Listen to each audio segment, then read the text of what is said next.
we were watching a cowboy movie, and when two guys are watching a man flick, if you will, it is the testosterone level in the room starts to rise. With our age, it didn't rise all that much, but we started sharing our stories about our own experiences in riding and cowboying, and before I knew it, Scott Martin looks at me and he says, "Jerry, let's ride in a rodeo." I said, "A rodeo? Scott, are you kidding me?" "No, yeah, so let's do it. We can do this." And one thing led to another, and sure enough, I said, "Yeah, okay, let's ride in a rodeo." We chose bareback bronc riding because we thought it was the safest thing rather than bull riding, where the animal is actually trying to kill you. We decided that we would do bareback bronc riding. What I discovered, though, about 15 minutes before I went on, was that bareback bronc riding is also known as the suicide ride. And it was, but not to be undone on this whole thing. When I decided I was going to ride in the rodeo, I decided I was going to raise the money. I was going to raise money to do it.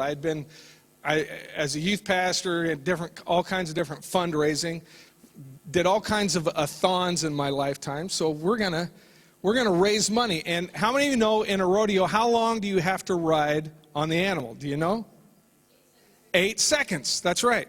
So I took pledges from my friends and neighbors and whatnot per second staying on that horse.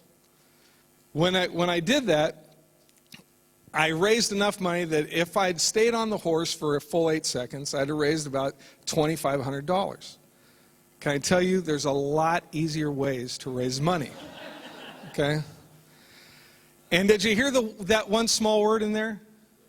If, that's right. If I stayed on that horse.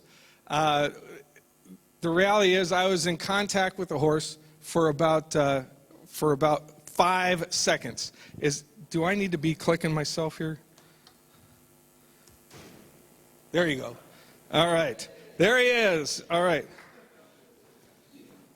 Well, there I am just seconds away. And I said if I stayed on the horse for 5 seconds, I would raise.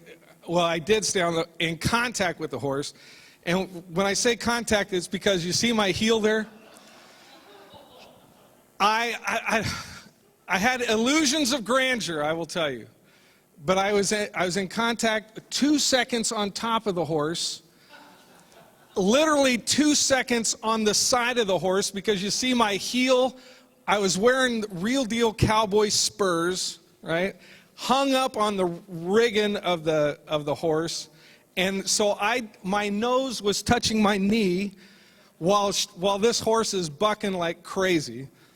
And finally I had enough presence of mind to let go, and that 5th second was in contact with the horse on top of me, because when I let go with my hand, it swung me underneath her and she stomped me just above the knee, right here. That is not the worst part of the whole story.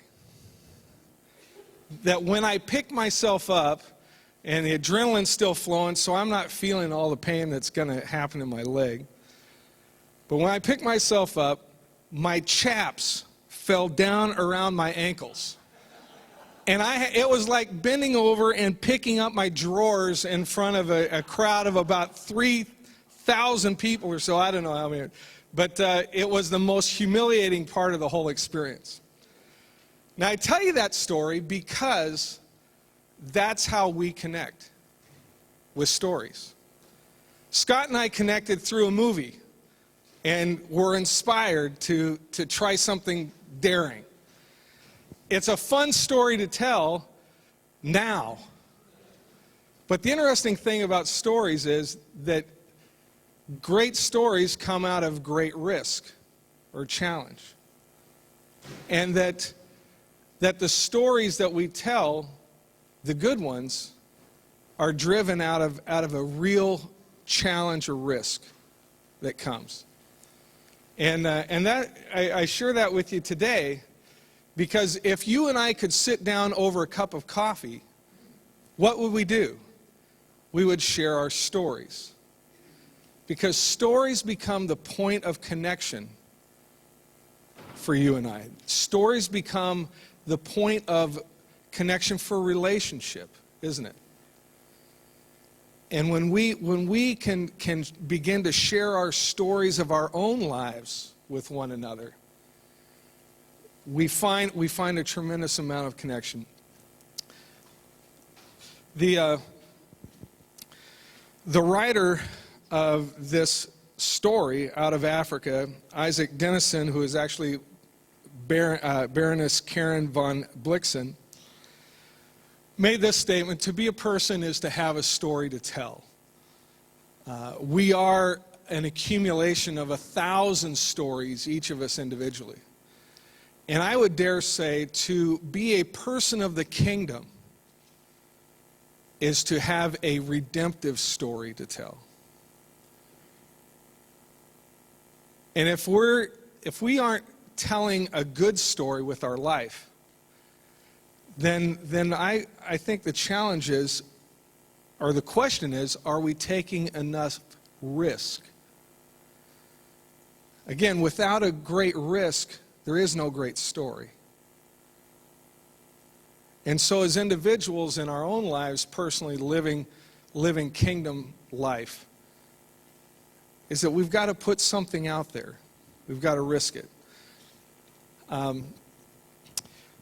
We know that the Gospels, the Bible, is 60% narrative. It is all about the story. And we recognize that story connects us with the past. It helps us make sense of our present situation, and it gives us hope for the future. But stories are a powerful communication tool, and somehow that's not showing. Oh, there it is. Visual storytelling communicates naturally. It's our heart language. We can learn to tell a story at the age of 2.5. We have sufficient vocabulary to put a story together. It's when we start adding abstract thought at the age of 8, 9, 10 years old is that we actually begin to learn to talk a foreign language, if you will. Communicating stories is a natural thing. We do it clearly. It takes us in a chaotic world state and puts a framework of time and space around something that makes it very natural to communicate. We can communicate stories with very deep, holistic truth that is simply embedded oftentimes in the subtext of what's going on visually, and not necessarily put out there as a message. And of course, it is a persuasive way to tell stories. If you've ever been just impacted by a film or a movie, and as you walk out of the theater, Matt shared it this morning, sometimes we don't even want to talk about it right away with somebody. We're processing what that's been going on while we watch that story. It becomes very intuitive. As people participate in this, emotionally it speaks to the heart issues in a very open and positive ways. Oftentimes in stories we don't even know that we're engaging with emotional issues that we couldn't talk about later. Then interactively. Visual stories are really about provoking change, and these are the key things. Psychologists say real change happens when we begin to think differently, feel differently, and behave differently. But so oftentimes in modern education, we want to, or in even modern preaching, we want to put the information out there thinking that if we can get people to change how they think about something, that somehow that will impact their behavior. When in reality, one of the more compelling areas of change is when people begin to feel differently about something. And that's where story really, we even spoke about this morning, speaks to our emotions and helps us to change in a different light. Robert McKee tells us that he who tells a story has the influence. And if you're familiar with this this is oftentimes considered like the Bible for script writers in Hollywood today. I know Clyde actually went to one of his seminars and found the gentleman to be less than within our Christian camp, if I just put it in those kind of general terms. Really not very positive in terms of Christian ethic and morals. And yet he makes this statement. He who tells a story has the influence in his book story. And we've come to recognize that. And that's really what we're all about, isn't it? I want to finish with this. A friend of mine came to Spain a couple of years ago and was learning Spanish. His Spanish teacher, her name is Teresa, upper 20s, early 30s of age. After a few months in study, their relationship grew to where they actually talked as friends about things that were important. And my friend Sean and his wife Debbie, in a course of conversation one afternoon, began to delve into the spiritual issues of life and shared from their own convictions of how the Bible and God were the guiding force of their life. And Sean asked Teresa that afternoon, so what is it that helps guide your life? What helps you make sense of your world? And he actually used the term, what Teresa, is your sacred text? And Teresa had shared how really she had no use for the Catholic Church and her upbringing. She had felt it very irrelevant and really out of context. She didn't hate God necessarily, but just didn't see any place that it fit. And when Sean asked her, what's your sacred text? She thought a minute. Then she jumped up out of her chair and says, I know. Ran to her office and brought this DVD out. And she said this. This is my sacred text. This helps me make sense of my life. And I'm here to tell you this afternoon that this particular film, I don't know if you've seen it, very, very interesting, very compelling, but is really about a man seeking to take his own life. And his walk to, as a quadriplegic, receive the right from the government of Spain to euthanize himself. But it's a compelling story.